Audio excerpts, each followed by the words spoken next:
मैं मदन साईं बायोलॉजी की online class में आपका स्वागत करता हूं। आज का जो अपना टॉपिक रहेगा वो रहेगा मानव उत्सर्जन तंत्र, एक्सक्रीटरी सिस्टम ऑफ ह्यूमन। इसमें पहला जो बिंदु है वो उत्सर्जन। एक्सक्रीशन क्या होता है? उत्सर्जन यानी प्राणी जो है उनमें जो जैव रासायनिक अभिक्रियाएं होती हैं, बायोकेमिकल रिएक्शन जो होती हैं, उन्हें हम कहते हैं उपापचयी क्रियाएं, मेटाबॉलिक रिएक्शन कहते हैं। इन उपापचयी क्रियाओं में तीन प्रकार के मुख्य जो पदार्थ हैं या पोषक पदार्थ हैं उनका उपयोग किया जाता है, जैसे कार्बोहाइड्रेट है, प्रोटीन है, फैट है, प्रोटीन है। अब ये जो कार्बोहाइड्रेट, फैट और प्रोटीन, इनके अपघटन से कौन कौन से अपशिष्ट पदार्थ बनते हैं? तो अपशिष्ट पदार्थ जैसे यहाँ पर कार्बोहाइड्रेट से CO2 बन जाएगा, H2O बन जाएगा, फैट से CO2 बन जाएगा, प्रोटीन से नाइट्रोजन युक्त अपशिष्ट पदार्थ बनते हैं। अब ये जो CO2 जो होता है इसको हम श्वसन क्रिया के द्वारा बाहर त्यागते हैं, H2O जो है इसको पसीने के रूप में बाहर त्यागते हैं। H2O का कुछ मात्रा में जो बाहर त्यागने की जो क्रिया है वो श्वसन क्रिया के द्वारा होती है। यहाँ जो CO2 बनी उसको जो है हम बाहर श्वसन क्रिया के द्वारा त्यागते हैं। अब ये जो प्रोटीन उपापचय से जो अपशिष्ट पदार्थ बनते हैं इनको नाइट्रोजन युक्त अपशिष्ट पदार्थ कहते हैं। ये मुख्यतः तीन प्रकार के होते हैं, जिसमें अमोनिया है, यूरिक अम्ल है और यूरिया है। अब ये जो अमोनिया जो होती है, वे प्राणी जो अमोनिया का उत्सर्जन करते हैं अमोनोटेलिक कहलाते हैं। वे प्राणी जो यूरिया का उत्सर्जन करते हैं यूरिकोटेलिक कहलाते हैं। जो वे प्राणी जो यूरिक अम्ल का उत्सर्जन करते हैं यूरिकोटेलिक कहलाते हैं। वे प्राणी जो यूरिया का उत्सर्जन करते हैं यूरियोटेलिक कहलाते हैं। अब ये जो अमोनिया का उत्सर्जन किन प्राणियों में होता है? अमोनिया का उत्सर्जन जो है ये संघ प्रोटोजोआ, फोरिफेरा, जलीय आर्थ्रोपोडा और कुछ मोलस्का जो है, अलवणीय जलीय मछलियां जो है उनमें होता है। यूरिक अम्ल यानी यूरिकोटेलिक प्राणी कौन होते हैं? इनमें मुख्यतः है रेप्टिलिया है, एवीज है, इसके अलावा मरुस्थलीय स्तनधारी और यूरियोटेलिक प्रकार के प्राणी कौन होते हैं? इनमें मुख्यतः है स्तनधारी प्राणी, अस्थिल और उपास्थिल प्रकार की मछलियां, ये जो है यूरिया का उत्सर्जन करती हैं। ठीक है। अब ये जो नाइट्रोजन युक्त अपशिष्ट पदार्थ जो होते हैं इनको बाहर त्यागने की जो क्रिया है उसको हम कहते हैं उत्सर्जन, एक्सक्रीशन कहते हैं। ठीक है। नाइट्रोजन युक्त अपशिष्ट पदार्थ जो होते हैं उनको बाहर त्यागने की क्रिया क्या कहलाती है? उत्सर्जन कहलाती है। और इस क्रिया में जो अंग काम में आते हैं, जो अंग भाग लेते हैं इस क्रिया में, उनको कहते हैं उत्सर्जी अंग। उत्सर्जी अंग एक्सक्रीटरी ऑर्गन कहते हैं। और ये उत्सर्जी अंग जो है ये मिलकर बनाते हैं उत्सर्जन तंत्र। क्या बनाते हैं? एक्सक्रीटरी सिस्टम बनाते हैं। ठीक है। तो आगे हम चर्चा करते हैं मानव उत्सर्जन तंत्र। तो मानव उत्सर्जन तंत्र, इसमें मुख्यतः है 4 भाग होते हैं इसके। ये 4 भाग कौन कौन से होते हैं? जैसे वृक्क है एक जोड़ी, दूसरा है मूत्रवाहिनी यूरेटर्स एक जोड़ी, तीसरा है मूत्राशय, यूरिनरी ब्लैडर और चौथा अंतिम है मूत्रमार्ग। अब हमें मानव उत्सर्जन तंत्र का डायग्राम बनाना है। तो डायग्राम बनाने के लिए आपको क्या करना है कि सबसे पहले आपको जो है 2 नलिकाएं बनानी है। इस प्रकार से 2 सीधी नलिकाएं बनानी है। एक जो है मैं रेड कलर से बना रहा हूँ और एक जो है मैं ग्रीन कलर से बना रहा हूँ, दोनों पास पास बनानी है। आप मेरे साथ साथ ये डायग्राम बनाना भी सीख सकते हैं। नीचे से इसको थोड़ा साखित कर देना है, इसको भी रेड कलर से हम साखित कर देते हैं।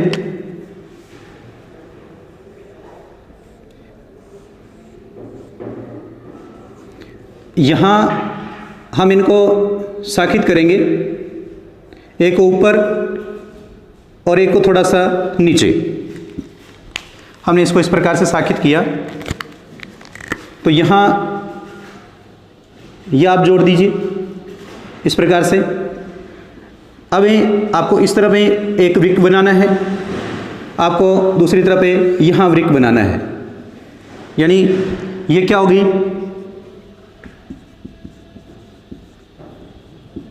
राइट किडनी, ये क्या होगी, लेफ्ट किडनी। अब यहाँ ये जो थोड़ा भाग हमने शेष रखा है, इसमें आपको यूरेटर्स तिरछी जो है वो इस प्रकार से निकालनी है, तिरछी ही निकालनी है, क्योंकि ये वास्तव में ही तिरछी होती है, क्योंकि ये मूत्राशय में जो मूत्र आ जाता है, यूरिन आ जाता है, उसको पुनः उसी मार्ग में लौटने से रोकती है। नीचे आपको मूत्राशय बनाना है, यूरिनरी ब्लैडर बनाना है, इसको नली का रूप ही संरचना में दिखाने के लिए डबल लेयर करना है इस प्रकार से।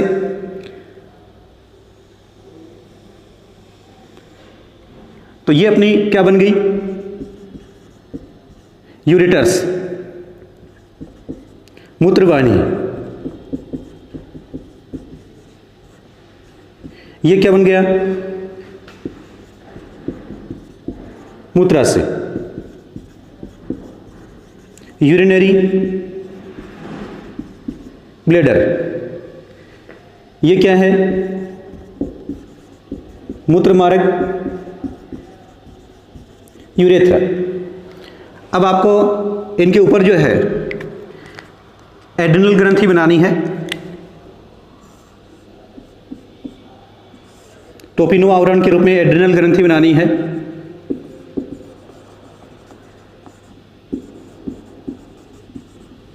ठीक है, तो ये डायग्राम किसका बन गया, मानव उत्सर्जन तंत्र। यहां आपको इसको जोड़ देना है, ये बन गया मानव उत्सर्जन तंत्र। तो मानव उत्सर्जन तंत्र में कितने भाग हो गए, 4 भाग, यानी एक जोड़ी क्या होते हैं, वृक्क होते हैं, एक जोड़ी क्या होती है, मूत्रवाहिनी होती है, एक क्या होता है, मूत्राशय होता है, एक क्या होता है, मूत्र मार्ग होता है।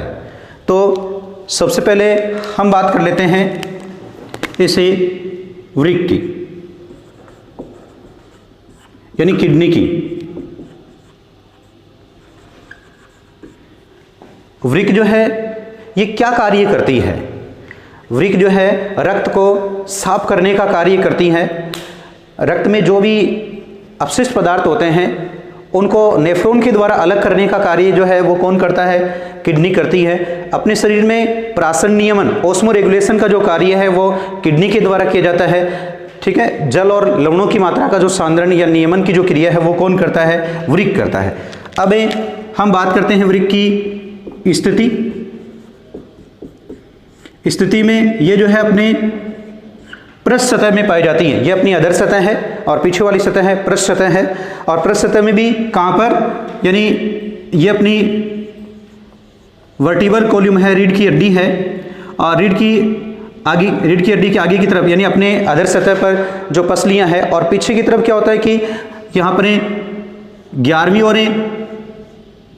12वीं जोड़ी पसलियां जो होती हैं, इनके नीचे जो है यहाँ पर क्या होती है, एक जोड़ी किडनी जो है स्थित रहती है, यानी किस सतह पर पाई जाती है, पृष्ठ सतह पर पाई जाती है।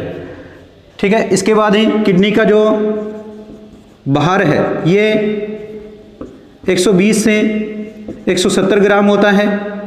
इसकी उत्पत्ति जो है ये मेसोडर्म से होती है।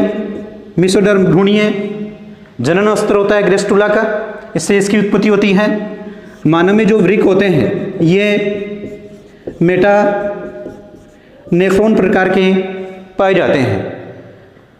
अब वृक्क की हम आंतरिक संरचना की बात करते हैं।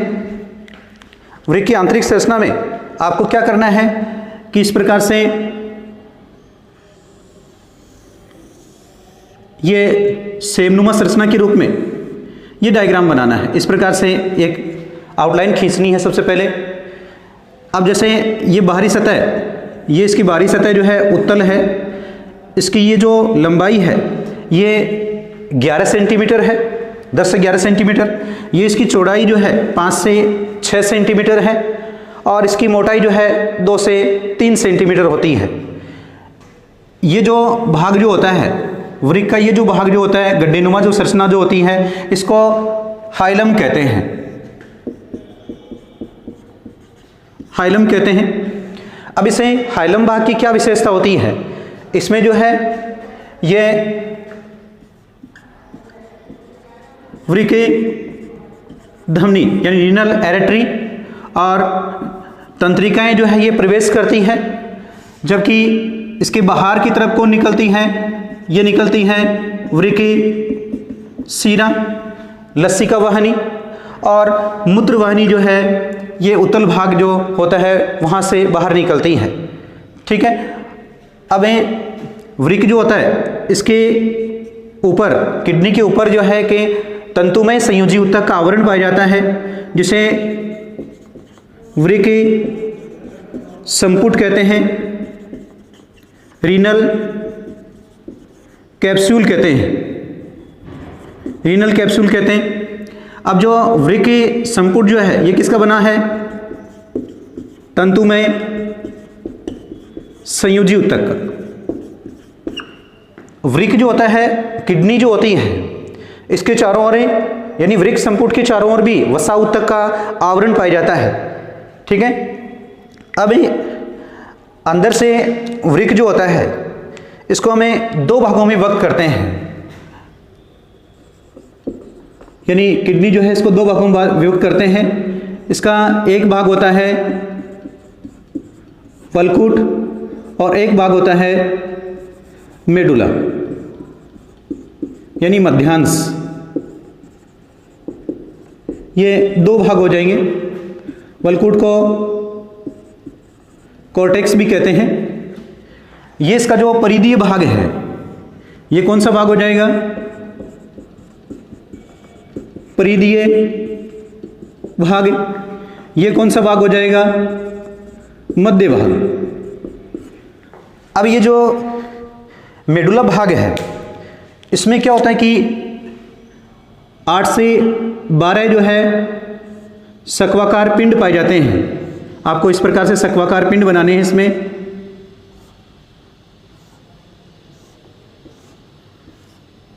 7-8 आप बना दीजिए। अब ये सक्वाकार पिंड इस प्रकार से बन जाएंगे, जिनको पिरामिड कहते हैं। इनको क्या कहते हैं? पिरामिड कहते हैं। ये मध्यांश के पिरामिड बन गए। अब आप इन पिरामिड को क्या करेंगे? इनको यहां से जोड़ देंगे। यहां से आपको इस प्रकार से जोड़ देना है।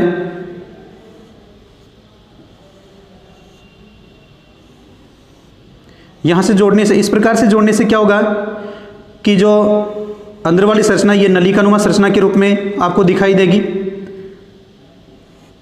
और यहां से ये जोड़कर एक मूत्र वाहिनी आपको निकालनी है। इसको यहां हम जोड़ देंगे। ये क्या हो गई? यूरेटर। यहां नलिकानुमा संरचना के रूप में दिखाने के लिए हम यहां ऐसी रेखा खींच देंगे। अब जो परिधीय भाग है, ये जो परिधीय भाग है इसको हमने क्या नाम दिया था? इसको हमने नाम दिया था वल्कुट यानी कॉर्टेक्स। अब ये जो वल्कूट जो होता है परिधीय भाग है, ये कणिकामय दिखाई देता है। कणिकामय क्यों दिखाई देता है? क्योंकि जो नेफ्रॉन जो होते हैं, जो वृक्क की संरचनात्मक और क्रियात्मक इकाई है, उसकी मेलपिगी इकाई जो है इस परिधीय भाग में पाए जाते हैं। इसके अलावा यानी कौन हो गया इसमें? मेलपिगी इकाई। मेलपिगी इकाई के अलावा इसमें समीपस्थ कुंडलित नलिका है, दूरस्थ कुंडलित नलिका है, ये स्थित रहते हैं। ये किसका भाग है? नेफ्रॉन का। अब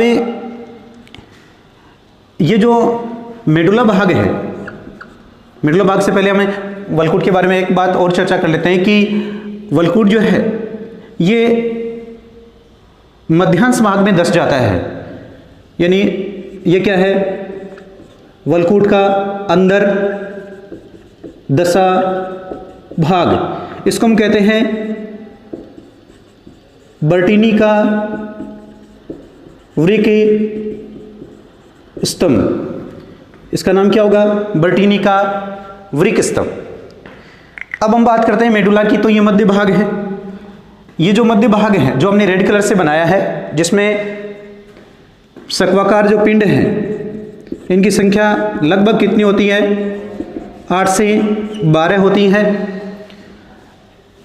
ये जो शंक्वाकार पिंड हैं इनको हमें क्या नाम देंगे? इनको नाम देंगे पिरामिड। ठीक है, ये पिरामिड होते हैं। ये जो शंक्वाकार जो पिंड होते हैं या जो मध्यांश भाग होता है, ये रेखीय दिखाई देता है। कैसा होता है? रेखीय। ये रेखीय दिखाई देता है और कोर्टेक्स भाग जो है कणिकामय संरचना के रूप में दिखाई देता है। अब ये जो मेडुला का पिरामिड भाग है, ये जिसे कपनुमा संरचना में स्थित रहता है, यानी हम यहां लिख सकते हैं पिरामिड जिसे कपनुमा संरचना में स्थित होता है, उसे कैलिक्स कहते हैं। यानी इसका ये जो भाग है ये क्या हो जाएगा? कैलिक्स।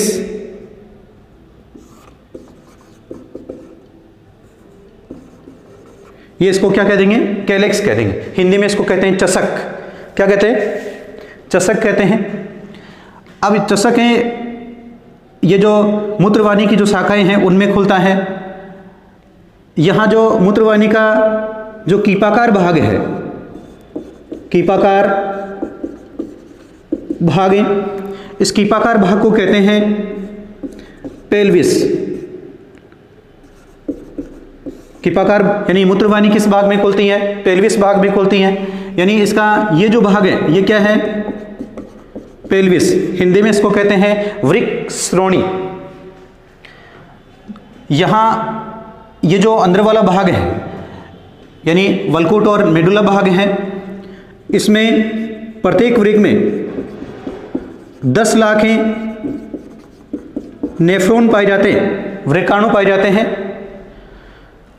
जो वृक्क की संरचनात्मक और क्रियात्मक इकाई होती है, जो निस्यंदन का कार्य करते हैं, रक्त को एक प्रकार से छानने का कार्य करते हैं।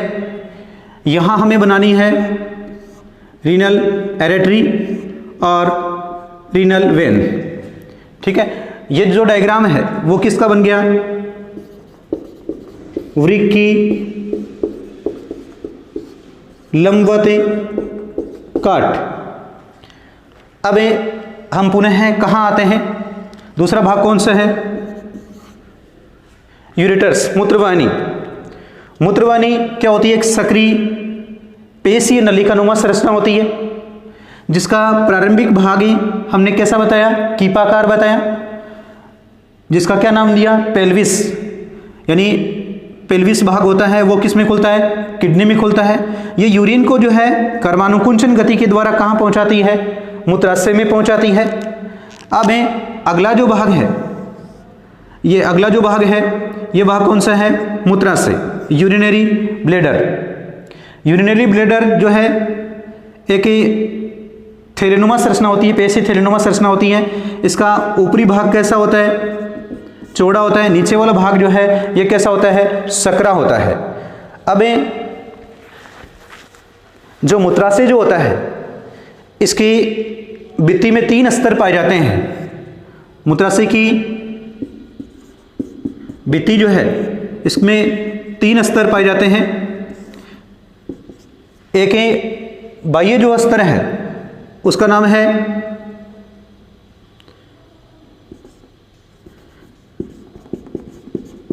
तंतु में संयोजी ऊतक, और अंदर जो है यह स्तर होता है अरेखितें पेशी स्तर, और जो सबसे अंदर वाला जो स्तर होता है उसे हम कहते हैं श्लेष्मा स्तर।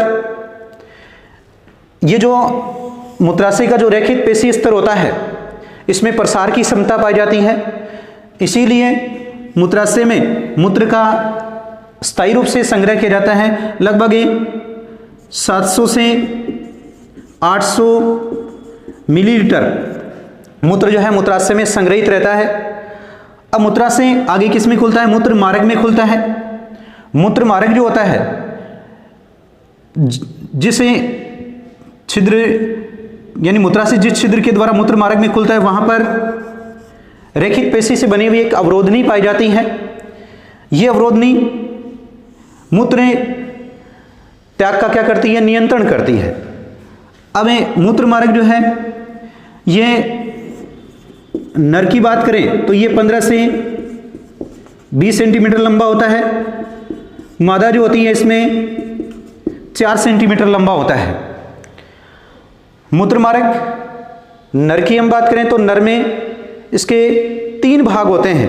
एक तो प्रोटेस्ट भाग, प्रोटेस्ट ग्रंथि जो होती है उसमें स्थित रहता है। एक होता है झिल्लीनुमा भाग, ये छोटा भाग होता है जो सीसन और प्रोस्टेट ग्रंथि के मध्य स्थित रहता है। एक सीसन भाग है जिसकी लंबाई जो है 15 सेंटीमीटर होती है, और अंत में जो है नर में ये जो है मूत्र जनन छिद्र के रूप में बाहर खुलता है। मादा में जो मूत्र मार्ग है इसकी लंबाई 4 सेंटीमीटर होती है।